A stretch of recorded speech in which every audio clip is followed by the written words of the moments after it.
Hello everyone, welcome back to my channel Debjani's world. Welcome back to our new YouTube blog. আমাদের জীবনে প্রতিটা দিন গুছিয়ে ব্লগ করা হয়তো হয়ে ওঠে না, সেরকম মানসিক পরিস্থিতিও থাকে না। তারই মধ্যে আজকের দিনটা হচ্ছে এরকম একটা দিন। আজকে 23শে জুন 2025। ঠিক আজ থেকে 3 বছর আগে এই একই দিনে আমার মামাবাড়ির দাদু, আমাদের প্রিয় দাদুলাল, সে আমাদেরকে ছেড়ে চলে গেছিলো হঠাৎ করে। সকালবেলাও ফোন করেছিলেন আমাদেরকে খোঁজ নেওয়ার জন্য, কিন্তু তার ঠিক 2 ঘন্টা পরেই এতটা শরীর খারাপ হয়, হাসপাতালে নিয়ে যেতে যেতেই তাকে আমাদেরকে ছেড়ে চলে যেতে হয়। তো আজকের দিনটাকে নিয়ে আলাদা করে আর কিছুই বলার নেই। সমস্ত অপছন্দের দিনের মধ্যে অন্যতম অপছন্দের দিন হচ্ছে আজকের দিনটা।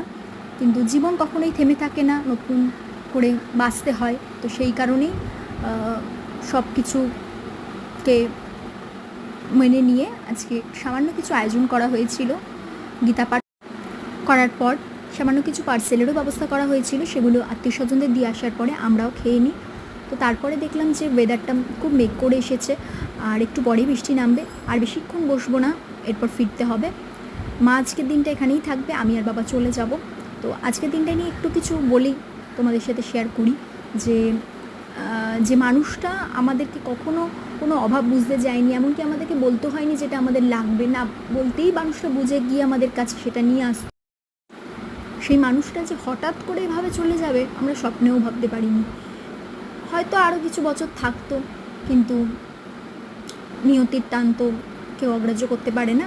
তো এটাই বলবো, আমরা সবাই প্রার্থনা করো যে মানুষটা যেন যেখানেই থাকুক ভালো থাকুক। আর আমি চাই আবারও যেন আমার দাদু হয়ে সে ফিরে আসুক। তো আজকের ব্লগটা সেভাবে কিছুই করা হলো না। ভালো লেগে থাকলে লাইক করো, চ্যানেলটাকে সাবস্ক্রাইব করো। সবাই ভালো থেকো, সুস্থ থেকো, আর তোমাদের কাছের মানুষদেরকে যত্নে রেখো, ভালো রেখো, কারণ সবাইকেই তো একদিন চলে যেতে হবে। Good bye.